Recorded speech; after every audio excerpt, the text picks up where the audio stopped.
Ajay Nigam ji, over to you.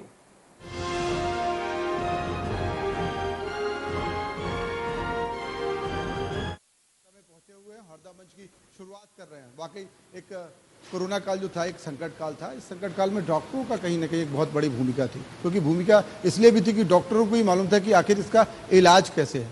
क्योंकि जब संकट काल आया, जो दूसरा फेस आया, उसमें लोगों को समझ में नहीं आ रहा था कि हम इलाज के लिए जाएं तो जाएं क्या, किस तरीके से इलाज को करें। लेकिन आज हमारे साथ हरदा का एक पूरा पैनल है, हरदा के डॉक्टर्स का एक पैनल है। आपने इनका परिचय करा ही दिया। हम सीधे डॉक्टर एस विशाल बघेल के ही पास जाते हैं।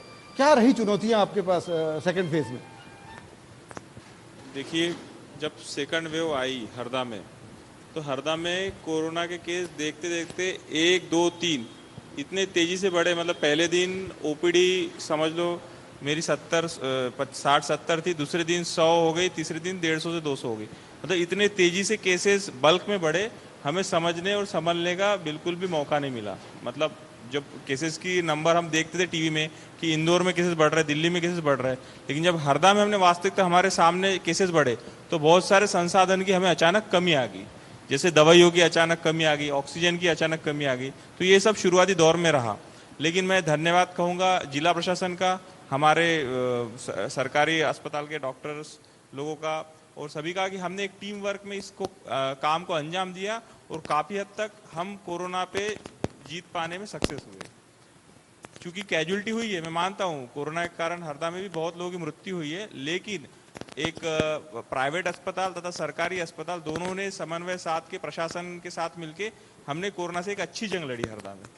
ठीक है, डॉक्टर एस रघुवंशी जी भी हैं आप। कई बार होता है कि सरकारी हॉस्पिटल से लोगों को आम उम्मीदें ज़्यादा रहती हैं कि जब भी कोई बीमारी होती है, कोई महामारी होती है, तो उनको लगता है कि सरकारी हॉस्पिटल में तो बेहतर इलाज मिलेगा, क्योंकि डॉक्टर एक्सपीरियंस भी होते हैं। तो किस तरीके की चुनौतियाँ थी आपके सामने? सही कहा आपने, सरकारी अस्पताल पे धीरे धीरे विश्वास जनता का बढ़ता जा रहा है। ये मैंने कोरोना काल में देखा। फर्स्ट फेज में हमारे पेशेंट्स बहुत कम थे, परंतु सेकेंड फेज में हमारा 100 बेडेड हॉस्पिटल है, उसमें 120 कोरोना के मरीज भर्ती रहे, जिनको हमारे स्टाफ ने और हमारे डॉक्टरों ने मिलकर प्रोटोकॉल के अनुसार इलाज किया। और हमारी मोर्टेलिटी, हमने पिछले 1,25,000 लोगों को ओपीडी में उपचार दिया है, और कोरोना के भर्ती होने इतने सारे मरीजों को उपचार के बाद भी मोर्टेलिटी वॉज जस्ट 100 लोग कुल हमारे जिले में उनकी मृत्यु हुई है। तो हम अपने बधाई देना चाहेंगे डॉक्टर बंधुओं को और हमारे हेल्थ केयर वर्कर्स को, जिन्होंने 24 घंटा सेवा दी। और मैं बता नहीं सकता कि सरकारी अस्पताल में हर आधे 1 घंटे में सिस्टर जाके पेशेंट का सैचुरेशन चेक करती थी, टेम्परेचर चेक करती थी, और जो ट्रीटमेंट एडवाइस है वो किया करती। बहुत ही बढ़िया काम हम लोगों ने किया। इसकी वजह से आज हमारे जिला हरदा में कोरोना कंटेन हुआ, उसका प्रिवेंशन हो पाया। और अंत में मैं ये भी कहूँगा कि किल कोरोना अभियान के द्वारा आज हमारा हरदा कोरोना फ्री है और टीकाकरण के साथ आगे बढ़ रहा है। यदि हम आज बात करें वैक्सीनेशन की बात करें, क्योंकि कहीं ना कहीं आप लोगों की भूमिका ज़्यादा है वैक्सीनेशन जी। मौजूदा समय में यदि बात करें तो क्या स्थिति है हरदा में वैक्सीनेशन की? मैं हरदा का वैक्सीनेशन चरम पर है इस समय। इसके लिए हम चाहेंगे, हरदा वासियों को बधाई देना चाहेंगे कि वो बहुत ही जागरूकता से टीकाकरण करवा रहे हैं। हमारे कलेक्टर साहब सारे टीम को, सभी दल बल को लेके साथ में चल रहे हैं, और हम 85% से ऊपर फर्स्ट डोज में चल रहे हैं। प्रदेश में हरदा नंबर 2 है, और इसका श्रेय जाता है यहाँ की जनता को, यहाँ के इलेक्ट्रॉनिक मीडिया के बंधुओं को, जिन्होंने जागरूक किया एक एक आदमी को घर घर जाके। और एक छोटा सा एग्जाम्पल मैं देना चाहूँगा, एक रेहटगांव करके छोटा सा गाँव है, जहाँ टीका लगाने के लिए सुबह 4 बजे से लाइन लगी हुई थी। तो we are at 85% and second in the state. बधाई आप सबको। अब डॉक्टर सनी जुनेजा जी के पास आते हैं। आप बताइए कि क्या स्थितियां रही पहले फेज को, आपने किस तरीके से मैं एक शिशु रोग फेज को समझा? मैं एक शिशु रोग विशेषज्ञ हूँ, ज़्यादातर सरकारी अस्पताल में ही कार्यरत हूँ। ज़्यादातर बच्चे ही देखे मैंने, उस फेज़ में भी बड़ों के साथ। बच्चों को शुरुआती फेज़ में तो ज़्यादा इन्फेक्शन नहीं था। सेकंड फेज़ में कुछ बच्चों को इन्फेक्शन आया, पर एक ये अच्छी चीज़ रही कि बच्चे सारे कंट्रोल्ड रहे, मॉर्टेलिटी नहीं रही। पर कोरोना के बाद अभी जो फेज़ चल रहा है, ये फ्लू का फेज़ चल रहा है। हम देख रहे हैं काफ़ी बच्चे इस समय बीमार पड़ रहे हैं। कोरोना ने हमें बहुत ही क्षति पहुंचाई है, देश को, प्रदेश को, पर्सनल लेवल पे सबको।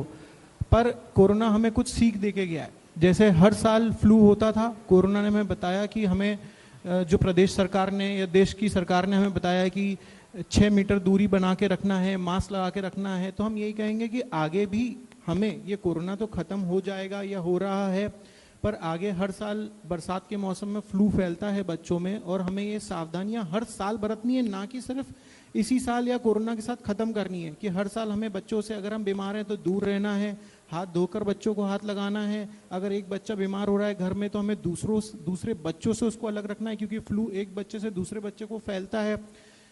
बच्चों को अच्छा डाइट पे रखना है। अगर थोड़ा सा भी सर्दी खांसी बच्चों में होती है तो तुरंत डॉक्टर को दिखाना है, ये नहीं कि हम उसको और कॉम्प्लिकेट करें और फिर लेकर जाएं।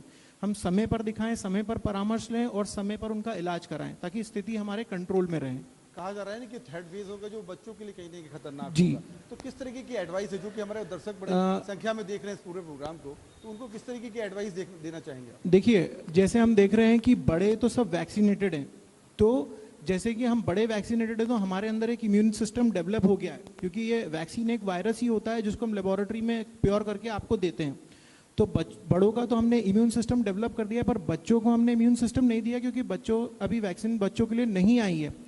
पर हमें ये करना है कि हम उनके लिए कैरियर का काम करेंगे। जैसे हम इन्फेक्शन बाहर से लेकर आ रहे हैं, बच्चों को हम दे रहे हैं, हम सांस से, हवा से, हाथों से उन बच्चों को वो ट्रांसमिशन दे रहे हैं। तो हम यही कोशिश करेंगे, जैसे हम बाहर से आते हैं, काम से आते हैं, तो हम कोशिश करें नहा लें, कपड़े बदल लें, हाथ धो लें और फिर ही बच्चों को हाथ लगाएं या बच्चों के पास जाएं, और कोशिश करें कि उनको अच्छी डाइट, सप्लीमेंट, ये सब चीज़ें दें, ताकि न्यूट्रिशन अच्छा रहेगा, हेल्थ अच्छी रहेगी तो बच्चे अच्छे रहेंगे। डॉक्टर मनीष शर्मा के पास आते हैं। कई बार लोगों को लगता है कि हम जो हाल के मैं देख रहा हूँ कि हम लोग भोपाल भी, इंदौर भी, बड़े बड़े शहरों में देख रहे हैं, लोगों ने कोरोना प्रोटोकॉल को फॉलो नहीं कर रहे हैं। यहाँ भी हमने देखा लोगों ना मास्क लगा रहे हैं, ना सैनिटाइजर उनके हाथ में। किस तरीके से आप ये देखते हैं कि सेकंड फेज के बाद आप लोगों को किस तरीके से आगे बेहतर काम करने की ज़रूरत है? प्रोटोकॉल को किस तरीके से फॉलो करें कि थर्ड फेज उतना खतरनाक ना हो जितना कि सेकंड फेज था?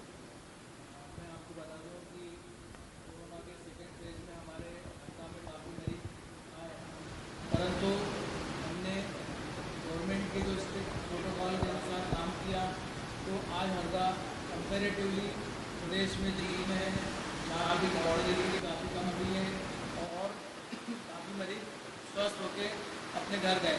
उसका मुख्य कारण है कि जो रेमडेसिविर इंजेक्शन या अन्य जो मेडिसिन जो जिसकी शॉर्टेज थी, उसकी जिसको आवश्यकता थी उसी को लगाई, और जिनको आवश्यकता नहीं है उनको नहीं उपयोग किया उन्होंने।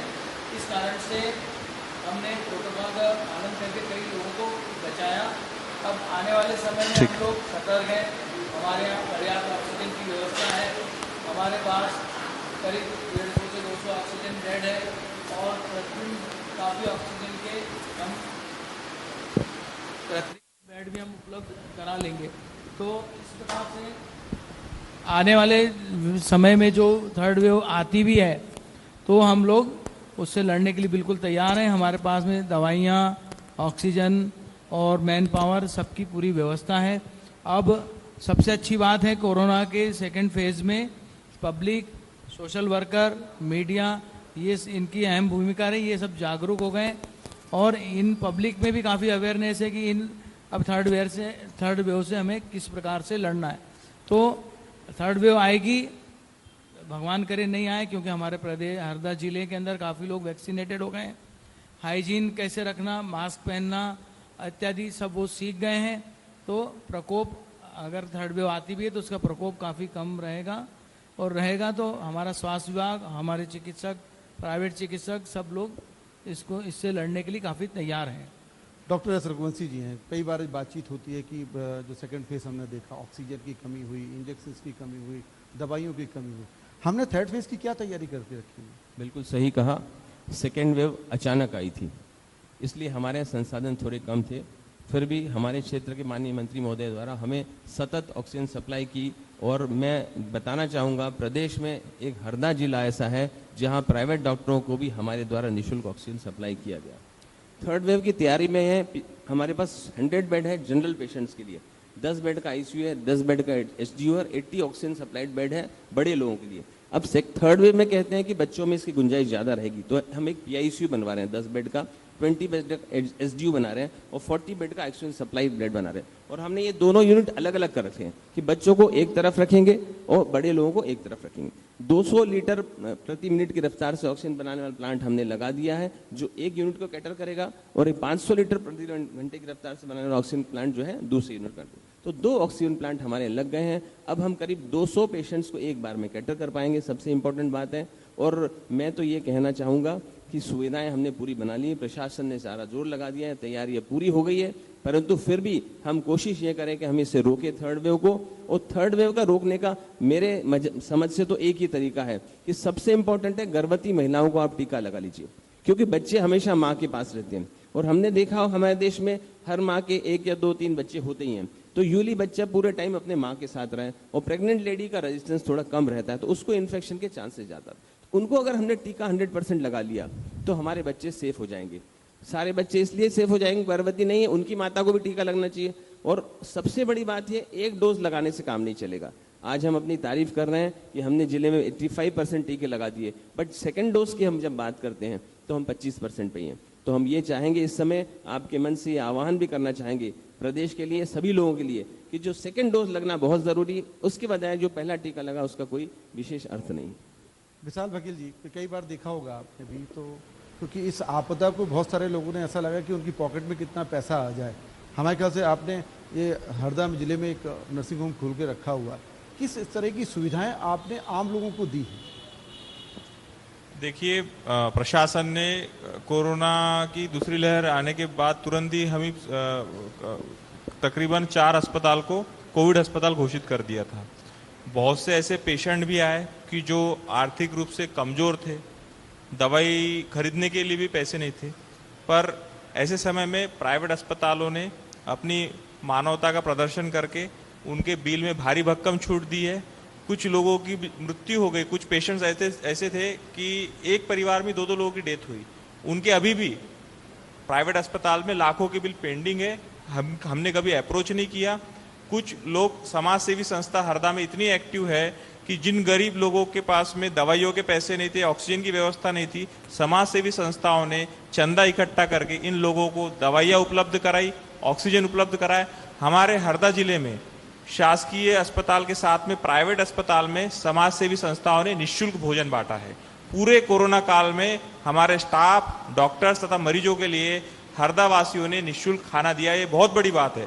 ये पूरी जंग हम हरदा वासियों ने बहुत ही उत्साहपूर्वक लड़ी और उस पर हम काफ़ी हद तक जीत पाए हैं। और ये बहुत ही सर आश्चर्यजनक बात होगी, हमारा हरदा कोई ऐसा कॉम्पैक्टेड एरिया नहीं है, बहुत फैला हुआ है, बहुत सा क्षेत्र वनवासी क्षेत्र है, लेकिन यहाँ पर हम 85% से ज़्यादा वैक्सीनेशन कर चुके हैं। और ये बहुत ही काबिल तारीफ है कि पहला डोज हम 85% से ज़्यादा भी लोगों को दे चुके हैं। और कहा जाता है कि कोई भी पैंडेमिक में, कोई भी इपिडेमिक्स नेक्स्ट लहर ना हो तो 60% लोगों में अगर इम्यूनिटी आए तो उसका ज़्यादा असर बाद के लहरों में नहीं होता। और इस वैक्सीन के बारे में मैं बता दूं, अभी 3 दिन पहले मैं बम्बई के प्रवास पे था, वहाँ पर डेल्टा प्लस वेरिएंट के केसेस है। वहाँ पर वहाँ के डॉक्टर्स जो कि मेरे कलीग है, उन्होंने सीधा कहा कि जिन लोगों को 2 डोज लगे हुए हैं उनमें कोरोना बिल्कुल भी ज़्यादा इफेक्ट नहीं कर पा रहा है। और ये बहुत ही प्लस पॉइंट है। जो पेशेंट सीरियस थे वहाँ पर, जिनको जो वेंटिलेटर पे थे, उनको एक भी डोज लगा नहीं था। तो ये भी हमारे देश के लिए खुशखबरी की बात है कि वैक्सीन हमारे ऊपर काम कर रहा है। देखिए, ये भी कहीं ना कहीं आती हैं खबरें, बार बार रिसर्च में आती हैं कि डेल्टा वेरिएंट यदि आपने 2 वैक्सीन लगा रखे हैं तो भी नहीं काम करेगा, वो आपको कहीं ना कहीं इफेक्ट डालेगा। क्या आपके पास क्या इसका डेटा है? देखिए, अभी मैं कुछ समय पहले ही हमारे civil surgeon doctor Raghuvanshi sir से डिस्कस कर रहा था कि 2 वैक्सीन लगाने के बाद में जरूर आपको इन्फेक्शन भी होगा, आप में लक्षण भी आएंगे, लेकिन वो एक फ्लू की तरह आएंगे, नॉर्मल सर्दी जुकाम की तरह आएंगे। ज़्यादा से ज़्यादा आप अस्पताल में भर्ती होंगे लेकिन ठीक हो जाओगे। लेकिन जो सेकंड लहर में जो बिना वैक्सीनेशन किए हुए लोगों में जिस तरह मृत्यु हुई है, वो वैक्सीनेशन के लोगों में नहीं होगी। आप 1-2 को अपवाद समझ सकते हो, लेकिन देखिए हरदा में इतने सारे डॉक्टर्स हैं, सब लोग कोविड पेशेंट्स देखते हैं, देख रहे हैं। हमारे डॉक्टर्स में किसी में मॉर्टेलिटी नहीं हुई, हमारे किसी नर्सिंग स्टाफ में कभी मॉर्टेलिटी नहीं, क्योंकि हम उस समय 2 डोज लगा चुके थे। क्या कहते हैं आप, ये डेल्टा वेरिएंट है उससे बहुत लोग डरे हुए हैं, उनको लग रहा है कि 2 वैक्सीन लगाने के बाद भी कभी भी बिल्कुल सही कहा है। Delta variant is a new mutation, इसकी घातकता ज़्यादा है। इसके साथ भविष्य में भी हमें ध्यान रखना पड़ेगा। ये ऐसा वेरिएंट है जो सर्दी जुकाम से शुरू नहीं होता, ये यूजुअली हाथ पैर दर्द, कमज़ोरी और फेफड़ों को पकड़ता है। तो हमें एहतियात ये रखना पड़ेगा अगली बार भी, अगर आपको कमज़ोरी, हाथ पैर दर्द हो रहा है तो अपनी जांच जरूर करवाएं। और डेल्टा वेरिएंट के साथ जो वैक्सीनेशन का इफेक्ट बहुत अच्छा है। मैं एक बड़े नाम का खुलासा यहाँ कर सकता हूँ। हमारे माननीय कलेक्टर साहब और मुझे, हम दोनों को 2 डोज लग चुके थे। कलेक्टर साहब डोज लगने के बाद सतत काम करते रहे, वार्ड में घूमते रहे, हमारे अस्पतालों में घूमते रहे। उनको कोविड पॉजिटिव हो गया। कोविड पॉजिटिव होने के बाद मैंने उनका 5 दिन तक इलाज किया, बिल्कुल उनको कोई तकलीफ हुई, घर बैठे उन्होंने 5 दिन काम किया। तो मैं ये बताना चाहूँगा, कलेक्टर वगैरह तो बहुत सेंसिटिव लोग होते हैं, पर इस लेवल का आदमी भी कोविड होने के बाद में डोज लग चुके थे, इसलिए कोई समस्या नहीं। और पूरे 7 दिन उन्होंने काम किया और फिट होकर हमारे अस्पताल में फिर ड्यूटी पर। डॉक्टर मनीष, मैंने देखा है जो लोग बहुत मेहनत कर रहे हैं उनको कहीं ना कहीं कोरोना छू नहीं पाता, ऐसा क्या है? क्योंकि जो बहुत मेहनत कर रहे हैं उनकी शारीरिक क्षमता, फिजिकल कैपेसिटी और इम्यूनिटी जो निष्क्रिय लोग हैं उनसे काफ़ी वो ज़्यादा है। और इसके अलावा उनका जो मानसिक मनोबल है, मानसिक मनोबल ये देखने में आया कि कोरोना काल के अंदर जिन भी व्यक्तियों का मानसिक स्तर काफ़ी हाई रहा, जिनका मोरल, जिनका अंदर से उत्साह काफ़ी हाई रहा, वो इम्यूनिटी पे डायरेक्ट प्रभाव करता है। तो इससे इम्यूनिटी आदमी की हमेशा बूस्टेड रहती है। उत्साहित आदमी को कोरोना ने छू करके चला गया पर उसके शरीर पे प्रभाव नहीं डाल पाया। ऐसे मैं जिसका उदाहरण मैं यहाँ स्वयं खुद हूँ, मैंने कोरोना मुझे होने के तत्काल बाद मैंने अपना काम वापस चालू कर दिया और मैंने अस्पताल में हमारे 200 मरीज प्रतिदिन भर्ती रहते थे और आइसोलेशन में भी लगभग 50, 60, 70, 100 मरीज सबके मैन टू मैन जाके हम लोग मिलते थे, उनका इलाज करते थे। तो इसका मुख्य कारण है कि आप फिजिकली फिट हैं, मेंटली फिट हैं और आप में डिप्रेशन, डर, भय इन सब की भावना नहीं है, तो कोरोना आपको छू करके ही चला जाता है। काफ़ी लोगों में मोर्टिलिटी और मॉर्बिडिटी कोरोना से लेके जो नेगेटिव प्रचार की वजह से जो दहशत हुई उसका प्रमुख कारण है। और ये सीधा हमारे मन का, हमारे दिमाग का, हमारे इम्यूनिटी पे फ़र्क पड़ता है। वहीं मनोबल मजबूत रहता है। 2 सिपाही 1000 सिपाहियों को मार के जीत जाते हैं और वहीं मनोबल कमज़ोर रहता है तो 1000 सिपाही 20 लोगों से हार के घर चले जाते हैं। तो ये मनोबल का बहुत प्रभाव रहता है, इम्यूनिटी का बहुत प्रभाव रहता है और मन के कारण से ही इम्यूनिटी होती है। ये निश्चित कोरोना काल में यह चीज़ सामने के सामने प्रमाणित हुई है। डॉक्टर सनी जुनेजा से जानते हैं कि सेकेंड फेज के दौरान कोई ऐसा पल आया होगा जब उलझन में लग गए होंगे कि यार इसका कैसे इलाज करें, ऐसा कोई घटना रही हो, ऐसे कोई मरीज आ गया हो या ऐसी परिस्थितियां बन गई हो जब आपको उलझन में लगा और कि यार फिर किसी डॉक्टर को आपने फ़ोन लगाया, किसी सीनियर को फ़ोन लगाया या खुद से ही आया कि यार इसका इलाज ऐसे करें तो ये ठीक हो सकता है, ऐसा कोई? नहीं, मेडिकल पद्धति हमेशा एक ऐसी पद्धति है जिसे हम सब लोग डिस्कस करके ही करते हैं। मेरे सारे सीनियर्स यहाँ पे बैठे हैं, doctor Manish Sharma sir, doctor Raghuvanshi sir. हम लोग ये मेडिकल चिकित्सा ऐसी नहीं होती कि जैसे इंजीनियरिंग की तरह कि ये फिक्स प्रोटोकॉल है, आपको ये नट को ऐसे ही कसना है या स्क्रू को ऐसे ही खोलना है। मेडिकल में हर पेशेंट एक बीमारी का अलग तरीके से प्रेजेंट करता है। कुछ कॉमन सिम्टम्स होते हैं, सबके कॉम्प्लिकेशंस अलग होते हैं। तो यूजुअली हर पेशेंट को हम लोग आपस में डिस्कस करते ही हैं। जो थोड़ा सा भी कॉम्प्लिकेट होता है हम उनको अपने सीनियर्स के साथ डिस्कस करते हैं और उनका गाइडेंस लेते हैं। और it is a team work, medical field is a team work. और चाहे बड़ा हो चाहे बच्चा हो, हम हमेशा टीम की तरह ही काम करते हैं। हमारा स्टाफ हो गया, नर्सिंग स्टाफ हो गया, चाहे वहाँ का वार्ड बॉय हो गया, हर वो इतना इक्विप्ड हो जाता है, इतना समझ जाता है कि वो हर चीज़ हमें इन्फॉर्म करता है कि सर ऐसा हो रहा है, ऐसा हो रहा है। और डॉक्टर जो है वो अपने टीम वर्क के साथ ही काम करता है। तो हम हमेशा टीम वर्क में ही काम करते हैं और उसी से बेटर रिजल्ट मिलता है। मेरा सिर्फ इतना जानना है, वाकई देखिए डॉक्टरों का काम तो टीम वर्क है, ऊपर से नीचे कंपाउंडर से लेके ऊपर तक हर आदमी एक टीम वर्क में काम करता है। लेकिन एक वाकया होता है, कई बार आदमी फंस जाता है, ओटी में भी हो जाता है। हम डॉक्टर एस रघुवंशी जी से जानते थे, ऐसा कोई वाकया रहा हो कि जो सेकंड फेज में थोड़ा सा उलझने तो आई थी बहुत सारी? सेकेंड फेज में मैं फिर वही बात आपको याद दिलाना चाहूँगा कि बहुत लोगों को कोरोना हुआ और कोरोना टेस्टिंग में वो नेगेटिव आते थे। ये बहुत कॉमन चीज़ है। सीटी स्कैन पॉजिटिव आता था और ये नेगेटिव आता था। हमने करीब 600 सीजर किए हैं और 3500 नॉर्मल डिलीवरी किए। उसके दौरान एक नेगेटिव पेशेंट का हमने ऑपरेशन किया। रात को ऑपरेशन किया, patient was fit and fine, कोई दिक्कत नहीं है। सुबह ऑपरेशन के अगले दिन सैचुरेशन 60 हो गया। तो जैसे ही 60 हुआ तो हमारे हाथ पैर फूल गए। पूरा स्टाफ 4-5 लोग डर गए कि अब पॉजिटिव का हमने ऑपरेशन कर दिया है, और उतना ज़्यादा प्रिकॉशन नहीं ले पाए जैसे हम हमेशा पॉजिटिव केसेस में लेते हैं। और नेक्स्ट डे उसका सैचुरेशन सही में डाउन हुआ, और जब नेक्स्ट डे हमने देखा तो पॉजिटिव निकला। 3 दिन तक हम सब तनाव में बने रहे, एक दूसरे से मुंह छुपा के खड़े रहे कि किसी तरह भगवान हम बचा ले, और निश्चित ही भगवान ने हमें मदद की, और हरदा वासियों को जिस तरह से मदद की, हमें मदद की। हम लोग नेगेटिव रहे इतने सारे ऑपरेशन केसेस देखने के बाद, और वो पेशेंट भी हमारा बहुत ठीक हो गया। डॉक्टर मनीष कोई मेरे साथ ऐसे कई वाक्य हुए हैं।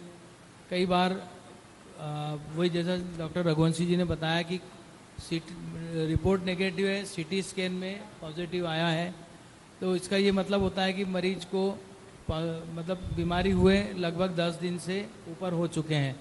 इन 10 दिनों में रेमडेसिविर इंजेक्शन लगाना है या एंटीवायरल देना है। तो इस प्रकार के कई प्रकार की मरीजों में, परिजनों में एक मानसिकता बनी हुई रहती कि हमारे मरीज को रेमडेसिविर लगा दो, ठीक हो जाएगा। परंतु यह मैंने अपने जो इंदौर में जो विशेषज्ञ हैं, डॉक्टर रवि दोषी है, डॉक्टर, देखिए समय की कमी होने की वजह से आप चारों डॉक्टर को बहुत बहुत धन्यवाद, क्योंकि देखिए बहुत जरूरी है कि हम शहर से कैसे बचें। जरूरत है इस बात की कि कोरोना प्रोटोकॉल को हम फॉलो करें, मास्क लगाएं, सैनिटाइजर हमारे हाथ में होना चाहिए, और वैक्सीनेशन जरूरी है।